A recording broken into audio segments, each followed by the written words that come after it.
नमस्कार दोस्तों, स्वागत है आपको मेरे यूट्यूब चैनल पर। दोस्तों, हम लोग जो इंडियंस हैं वो बहुत ज़्यादा पाकिस्तानी चैनल्स, उनके इन्फ्लुएंसर्स, उनके यूट्यूबर्स को बहुत ज़्यादा फॉलो करते हैं। और इसी की वजह से, इसी की आड़ में जो पाकिस्तानी यूट्यूबर्स हैं, इन्फ्लुएंसर्स हैं, वो अपना ही प्रोपेगेंडा लगाते हैं और हमारे ही पैसों से, हमारे व्यूज़ से पैसे कमाते हैं और इनडायरेक्टली हमें ही वो कहीं ना कहीं हम नुकसान पहुंचाता है। तो दोस्तों, इसी के बीच इंडिया ने डिजिटल स्ट्राइक कर दी है। हम लोग सोच रहे थे कि क्या अभी सर्जिकल स्ट्राइक होगी, बट अभी डिजिटल स्ट्राइक कर दी है पहलगाम टेरर अटैक के बाद। तो उससे बहुत ज़रूरी था, मुझे लगता है बहुत पहले कर देना चाहिए था, बट देर आए दुरुस्त आए। तो दोस्तों, ये है कि इंडिया ने सेंटर ने ब्लॉक कर दिए हैं बहुत सारे इंस्टाग्राम अकाउंट्स और जो पाकिस्तान के प्रोमिनेंट जो इन्फ्लुएंसर्स हैं, सिंगर्स हैं, क्योंकि इनकी बहुत ज़्यादा फ़ैन फॉलोइंग है इंडिया में। और कहीं ना कहीं वो एक तरीके से वो अगर वो कुछ इंडिया के अगेंस्ट ही बोल देते तो हम लोग बिल्कुल, जो यहाँ के जो फॉलोअर्स हैं वो एक्सेप्ट कर लेते हैं कि ठीक है, इन्होंने बोला तो ठीक ही बोला होगा। बट कहीं ना कहीं जो ये प्रोपेगेंडा ये इंडिया को ही हार्म करता है दोस्तों। तो पहलगाम टेरर अटैक के बाद बहुत सारे एक्स अकाउंट भी मिनिस्ट्री ऑफ आईटी ने ब्लॉक कर दिए हैं, स्पेशली पाकिस्तान इमरान खान, जो कि बहुत ज़्यादा रेडिकल और इंडिया के अगेंस्ट बहुत ज़्यादा अलग ही इनके दुनिया चलती है। और कहीं ना कहीं ये इंडिया ने इनका जो ट्विटर अकाउंट है, ऑल्दो ये जेल में है अभी, बट इनका अकाउंट कहीं और से चलता है, तो सब ब्लॉक कर दिया है। और बिलावल भुट्टो, जो कि वॉर थ्रेट्स दे रहे थे इंडिया को आफ्टर इंडस वाटर ट्रीटी, जो कि सिंध को बहुत ज़्यादा इफेक्ट करेगी, तो इसके बाद भी इंडिया ने कहीं ना कहीं इनका भी एक्स अकाउंट ब्लॉक कर दिया, ताकि इनका जो प्रोपेगेंडा है वो कहीं ना कहीं रुक सके। और इसी के साथ पाकिस्तान के डिफेंस मिनिस्टर और कई सारे मिनिस्टर पे डिजिटल स्ट्राइक करी है इंडिया ने, और इन सारे के अकाउंट इंडिया ने ब्लॉक कर दिए। हालांकि अभी तक ये न्यूज़ नहीं आई कि पाकिस्तान ने भी किया है, बट इंडिया ने बहुत सारे जो उनके प्रोपेगेंडा चैनल्स हैं, यूट्यूबर्स हैं, सिंगर्स हैं, उन सबको डिजिटल स्ट्राइक कर दिया है। जो कि बहुत फेमस आर्टिस्ट, जो देखूंगा अली जफर, इन्होंने सब अपने इंडिया में काम किया, बट ये पाकिस्तान का ही प्रोपेगेंडा करते हैं।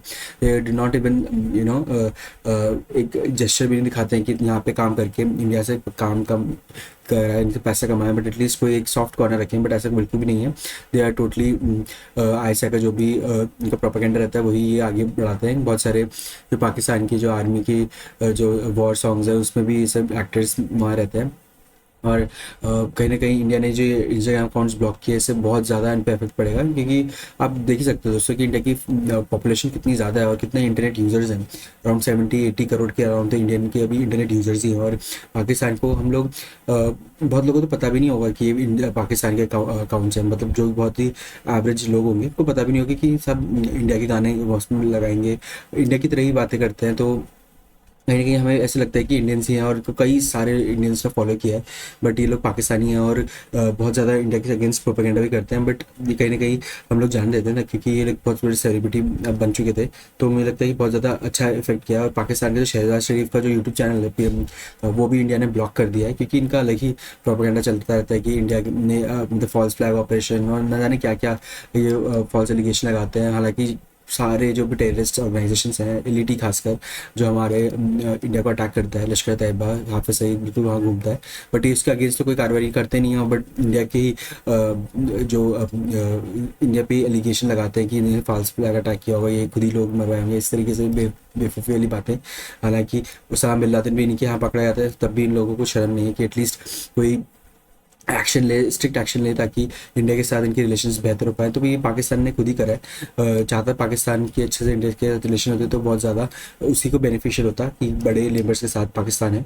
और बट दोस्तों, हालांकि हम लोग इतना इतना इन लोग की बात एक्सपोज हो चुके हैं, ये पाकिस्तानी क्रिकेटर्स और ये सब, बट स्टिल जो हमारे कहीं ना कहीं हमारे अंदर भी है कि हम लोग, हमारे जो मिनिस्टर्स हैं, इनफैक्ट बहुत बड़े बड़े मिनिस्टर्स हैं, अनुराग ठाकुर, ये भी जो ICC टूर्नामेंट थे वहाँ पे ये शाहिद अफरीदी के साथ बैठे हुए देखे हैं, क्योंकि ये शाहिद अफरीदी तो बहुत ज़्यादा रेडिकल और एंटी इंडिया है। कई बार POK में जाकर इंडिया के अगेंस्ट बहुत ज़्यादा बातें बोली हैं। इनकी फाउंडेशंस, इनकी जो NGOs हैं, इसमें भी बहुत सारे क्रिकेटर्स ने फंड डोनेट किया था। तो दोस्तों, बहुत ज़्यादा अब एटलीस्ट इन सबको सोशल मीडिया अकाउंट बैन हो गया, तो एटलीस्ट जो लोग हैं उनको पता चलेगा कि yes, these are anti India people, ये लोग प्रोपेगेंडा करते हैं। तो एटलीस्ट इनके साथ तस्वीरें खिंचाने में, इनके साथ जो इंगेजमेंट करते हैं इन मीडिया, सोशल मीडिया चैनल्स भी बहुत ज़्यादा इनके यूट्यूब चैनल्स चलाते हैं, और इनकी बाइट्स लेते हैं, तो कहीं ना कहीं बंद होगा तो इनके कहीं ना कहीं इनका रेवेन्यू भी हिट होगा डेफिनेटली, क्योंकि पाकिस्तान में ऑलरेडी बहुत कम है इंटरनेट यूजर्स और लोग भी बहुत कम है। और इसी के पीछे दोस्तों हम लोग वेव्स 2025 जो प्राइम मिनिस्टर नरेंद्र मोदी ने इनॉग्रेट किया था कल ही, और कल ही खत्म हुआ है May 4 में। तो ये बहुत बड़ा वेव समिट था जो कि एक तरीके से जो हमारी एंटरटेनमेंट इंडस्ट्रीज है, हमारी जो क्रिएटर इकोनॉमी है उसको ज़्यादा बहुत बूस्ट करेगा। तो world audio visual and entertainment summit था जो कि एक तरीके से क्रिएटर्स के रहेगा। तो हम लोग एक जगह हम लोग वेव समिट जैसी समिट्स ऑर्गेनाइज करा रहे हैं, और वहीं हम लोग बहुत सारे लोग जो अभी तक इंडिया के बहुत सारे जो पाकिस्तान के फॉलोअर्स हैं उनके रील के कंटेंट्स, उनके यूट्यूब कंटेंट्स को कंज्यूम करते थे और उनको ही रेवेन्यू पहुंचाते थे, उन्हीं को ही उनकी ही ऑरेंज इकोनॉमी को बूस्ट करते थे, और कहीं ना कहीं वही अगेंस्ट इंडिया के काम आती थी, अगेंस्ट होती थी। तो दोस्तों बहुत अच्छा सराहनीय के लिए मुझे लगता है वेव समिट के साथ साथ जो डिजिटल स्ट्राइक करी है इंडिया ने पाकिस्तान पे, तो एक बहुत बड़ा इम्पैक्ट पड़ेगा। और दोस्तों यही नहीं, सिर्फ यही नहीं, सिर्फ लोग बहुत सारे जर्नलिस्ट हैं जो कि बिल्कुल प्रो इंडिया की बातें करेंगे बट हैं एंटी, बिल्कुल मतलब इंडिया के व्यूज़ लेने के लिए वो कुछ भी बोलते रहते हैं, और कहीं ना कहीं इंडियंस ही हैं जो कि 90% ऑफ इनके व्यूअर्स होते हैं। तो दोस्तों अब इंडिया ने भी, आपने देखा होगा आरजू काज़मी को बहुत ज़्यादा ये इंडिया की न्यूज़ चैनल्स में आती हैं और इंडिया के अगेंस्ट प्रोपेगेंडा करती है न्यूज़ चैनल्स, और अपने यूट्यूब चैनल पर इंडिया की तारीफ करेंगी ताकि व्यूज़ मिल सकें। तो दोस्तों यही है कि अब उन्होंने अब यूट्यूब के चैनल का अकाउंट लॉक हो गया है, बट कई दूसरे नाम के अकाउंट ने खोल दिए और अपनी वीडियोस डालती रहती है। तो ये भी देखना पड़ेगा कि गवर्नमेंट को किस तरीके से जो मैनिपुलेशन ये करते हैं कि इस जो ट्विटर, ये जो यूट्यूब अकाउंट्स बैन हुए हैं इनके, इसको किस तरीके से उल्लंघन करेंगे, किस तरीके से बाईपास करेंगे, तो ये भी देखना पड़ेगा। और बहुत सारे ऐसे जो पाकिस्तानी यूट्यूब चैनल्स जो इंडिया के सब्सक्राइबर बेस पे ही इनके अर्निंग होती थी, तो कहीं ना कहीं एक तरीके से अनअवेलेबल करना है, ब्लॉक करना बहुत सही है मुझे लगता है। और बहुत ज़्यादा जो फेमस क्रिकेटर्स हैं दोस्तों, ये शाहीन अफरीदी, बाबर आजम, जो कि बिल्कुल पाकिस्तान के, ये बिल्कुल भी अगेंस्ट कोई कुछ कहते ही नहीं है इंडिया के, मतलब पाकिस्तान के अगेंस्ट कुछ कहते ही नहीं है, एटलीस्ट टेरर अटैक्स पे भी कुछ नहीं कहते।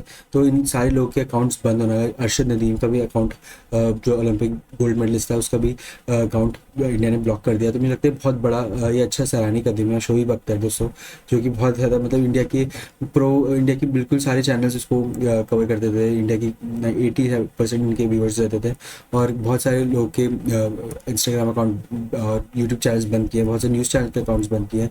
मुझे लगता है बहुत ही अच्छा ये सराहनीय कदम है, क्योंकि जो हम लोग लगता है कि ऐसा क्यों ही किया, बहुत लोग कह रहे हैं कि ऐसा क्यों किया, इससे क्या फ़ायदा होगा। इससे दोस्तों बहुत फ़ायदा होगा कि जो ऑरेंज इकनॉमी है, जो कि क्रिएटर्स, मतलब ये जो डिजिटल जो क्रिएटर्स हैं, जो भी यूट्यूबर्स हैं, इनसे बहुत ज़्यादा अर्निंग जो है गवर्नमेंट लेती है, उस पर टैक्सेस भी लगते हैं। तो गवर्नमेंट के लिए बहुत अच्छा सोर्स ऑफ रेवेन्यू है। और आगे जितनी भी ज़्यादा इंटरनेट पेनिट्रेशन बढ़ेगी उतने ही क्रिएटर्स बढ़ेंगे, उतने ही जो व्यूअर्स हैं वो बढ़ेंगे, और इससे क्या होगा कि बहुत ज़्यादा जो कंज्यूमर इकनॉमी है, जो व्यूअरशिप की जो ऑरेंज इकनॉमी है, वो कहीं ना कहीं बढ़ेगी। एडवर्टीजमेंट्स बढ़ते हैं तो यूट्यूब भी उनको पैसे देता है, और बहुत सारा जो क्रिएटर्स हैं वो फ्लरिश करते हैं।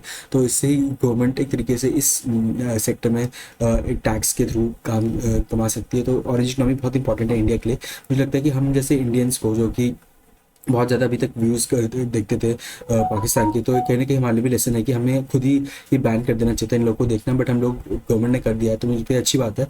तो मैं अपील करूँगा कि हम लोग ज़्यादा से ज़्यादा इंडियन कंटेंट ही देखें, और किसी भी तरीके से इन पाकिस्तान के चैनल्स हैं उनको बाइकआउट करें, ताकि जो भी रेवेन्यू हमारे से वो लेते रहते हैं वो कहीं ना कहीं उनको हिट हो, ताकि तब पता चलेगी कि इंडिया कितना इंपॉर्टेंट है उनके लिए, और ये जो टेररिज्म है उसको कहीं ना कहीं रोकना पड़ेगा। और ये बहुत ही अच्छा कदम है। इंडिया ने गवर्नमेंट ने तो अपनी तरफ से बहुत ज़्यादा नकेल कस ली है डिप्लोमेटिकली, और ट्रेड में भी इंडिया ने सब कुछ ब्लॉक कर ही दिया है पाकिस्तान के लिए।